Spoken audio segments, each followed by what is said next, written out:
Le Real Madrid aurait coché le nom d'Antonio Silva pour renforcer son arrière-garde. L'opération paraît toutefois trop onéreuse en vue d'une arrivée cet été. Le Real Madrid a déjà fait savoir aux médias espagnols que son recrutement était terminé. Mais quelques rumeurs persistent concernant la recherche d'un défenseur central. Selon les informations relayées par TDF, la formation merengue lorgnerait particulièrement Antonio Silva, du côté de Benfica. Florentino Pérez lui prédirait un grand avenir et souhaiterait le voir sous la tunique blanche. Le tarif du défenseur de 20 ans constitue toutefois un obstacle. Sa clause libératoire atteindrait 100 millions d'euros, et Benfica n'envisagerait pas de le laisser filer pour moins de 70 ou 80 millions d'euros. Un montant que ne semble pas prêt à investir le club madrilène. Pour rappel, Antonio Silva dispose d'un contrat qui court jusqu'en juin 2027. Le joueur a déjà disputé 94 matchs et inscrit 7 buts sous la tunique de la formation lisboète. Les conditions pour Laporte au Real. 3 conditions seraient nécessaires pour qu'Aymeric Laporte rejoigne le Real Madrid. L'opération paraît très incertaine. D'après les informations obtenues par le journal AS, la venue d'Aymeric Laporte au Real Madrid est loin d'être acquise.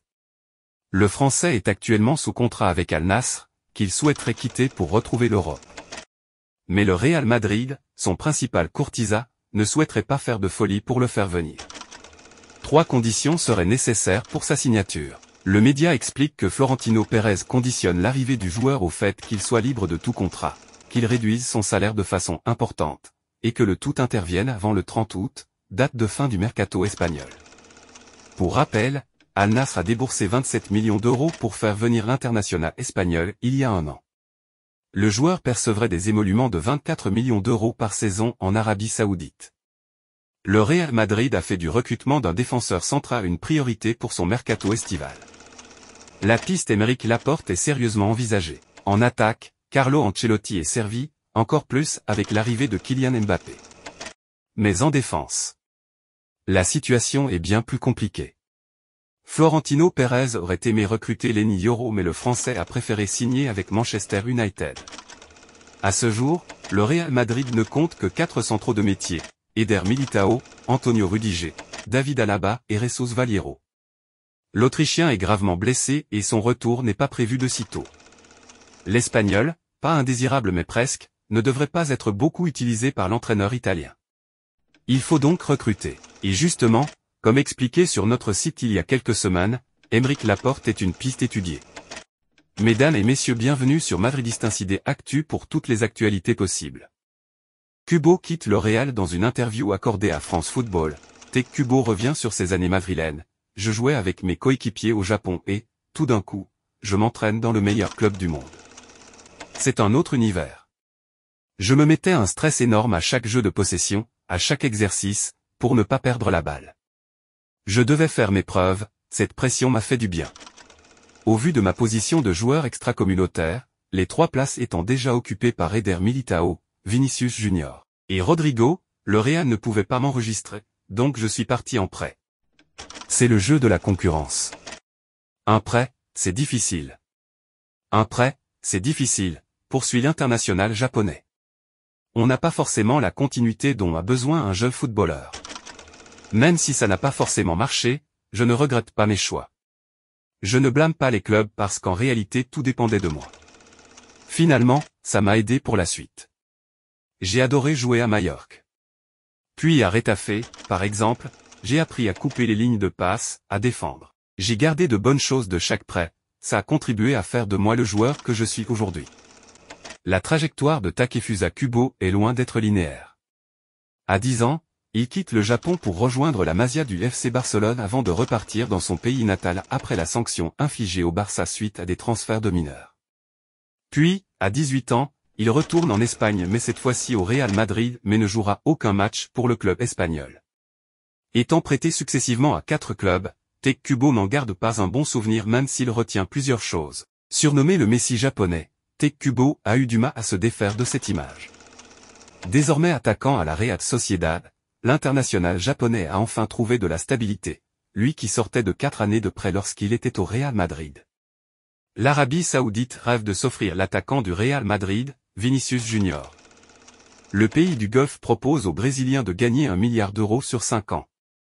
L'Arabie Saoudite a une nouvelle cible prestigieuse en tête. Après Cristiano Ronaldo ou Karim Benzema, le championnat saoudien aimerait s'offrir Vinicius Junior, 24 ans, afin de continuer à promouvoir le pays avec une nouvelle tête d'affiche avant la Coupe du Monde 2034. Vinicius ne fermerait pas la porte. Révélé lundi, l'intérêt du pays du Golfe pour l'attaquant du Real Madrid est confirmé ce mardi par Reuters. Mais contrairement à The Athletic, qui évoquait un refus du joueur, l'agence de presse explique que le Brésilien serait à l'écoute de la proposition formulée par le fonds d'investissement public saoudien, PIF, un contrat de 5 ans, rémunéré à 200 millions. Toujours d'après la même source, l'idée de gagner 1 milliard d'euros en signant en Saudi Pro League fait réfléchir Vinicius. Il aurait même autorisé les dirigeants saoudiens à approcher le Real Madrid. En Espagne, AS précise d'ailleurs que le président madrilène Florentino Pérez a repoussé une approche saoudienne. Mais le quotidien espagnol et Relevo indique qu'une offre supérieure au transfert record de Neymar, 222 millions d'euros pour signer au PSG, serait en préparation. Elle devrait être formulée par Al Ahly. Pour rappel, l'Auri Verde dispose d'une clause libératoire fixée à 1 milliard d'euros. Un petit coup de pression au Real. Aujourd'hui, Vinicius est intransférable aux yeux de son président Florentino Pérez. Cette position peut-elle changer en cas d'offre à 300 millions d'euros ou plus? En tout cas, il est tout de même difficile de croire que le joueur s'imagine réellement en Arabie Saoudite.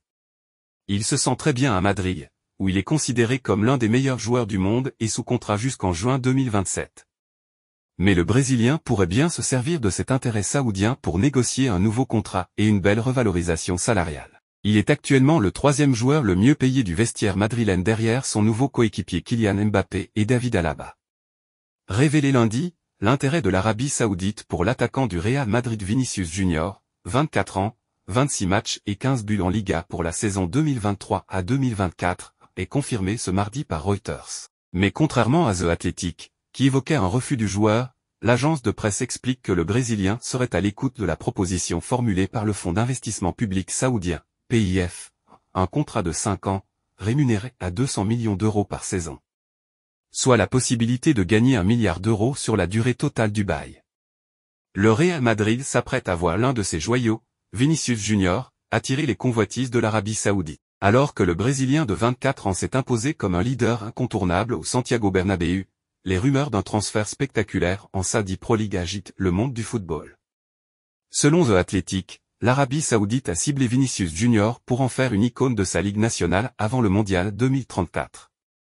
Une offre colossale serait en préparation par Al Ahly, atteignant jusqu'à 400 millions d'euros, avec un salaire annuel de 200 millions d'euros pour le joueur. Bien que le Real Madrid ait fermé la porte à un transfert, précisant que Vinicius Junior est lié par une clause libératoire d'1 milliard d'euros, le joueur n'a pas encore totalement écarté cette opportunité. David Alaba, éloigné des terrains depuis sa blessure au genou en décembre dernier contre Villarreal, traverse une période difficile. Bien que de retour au centre d'entraînement des Merengues depuis le 15 juillet, le défenseur autrichien de 32 ans n'a pas encore repris les séances sur le terrain. Selon Relevo, Alaba vise un retour à la compétition en octobre, mais le club madrilène est plus pessimiste quant à sa disponibilité à cette date. Face à cette incertitude, le Real Madrid n'écarte pas l'idée de recruter un autre défenseur central. Après l'échec de la tentative de recrutement de Leny Yoro, le club dirigé par Florentino Pérez songe sérieusement à faire revenir Mario Gila. Formé à Madrid, l'Espagnol de 23 ans joue actuellement à la Lazio depuis 2022. Le Real Madrid dispose d'une clause de rachat pour 8 millions d'euros, ce qui en fait une option viable pour renforcer leur défense. Les prochaines semaines seront décisives pour Alaba, qui continue de s'entraîner dans les installations de Valdebebas, et pour le Real Madrid, qui doit déterminer la meilleure stratégie pour solidifier sa ligne arrière en vue des défis à venir. Mbappé a fait le transfert tant attendu au Real Madrid cet été en tant qu'agent libre après l'expiration de son contrat au Paris Saint-Germain. Depuis, on parle beaucoup de la place et de la manière dont le Français s'intégrera dans l'équipe d'Ancelotti et l'entraîneur italien a affirmé que Mbappé devra faire preuve de souplesse dans son nouveau club. Ancelotti a déclaré aux médias: tout d'abord, il va apporter sa qualité ainsi que son sang-froid, son attitude et son dévouement. Il va devoir s'adapter à cette équipe comme tout le monde l'a fait. Nous sommes très heureux qu'il soit ici car il a de grandes qualités et, je suis sûr, compte tenu de sa personnalité, il s'adaptera rapidement. Tout le monde au Real Madrid est très heureux qu'il soit ici, les supporters, le club, les joueurs, les coéquipiers, l'entraîneur. Nous sommes tous très heureux qu'il soit ici. Nous sommes sûrs qu'il s'en sortira très bien. Mbappé a manqué tous les matchs de pré-saison du Real Madrid car il a profité d'une pause prolongée en raison de sa participation à l'Euro en Allemagne. Cependant, Ancelotti devrait offrir à la superstar ses premières minutes avec le Real Madrid contre l'Atalanta. Le Real Madrid affrontera l'Atalanta le 14 août prochain, puis débutera sa campagne de Liga dimanche contre Majorque. Abonnez-vous à notre chaîne YouTube pour toutes les actualités possibles.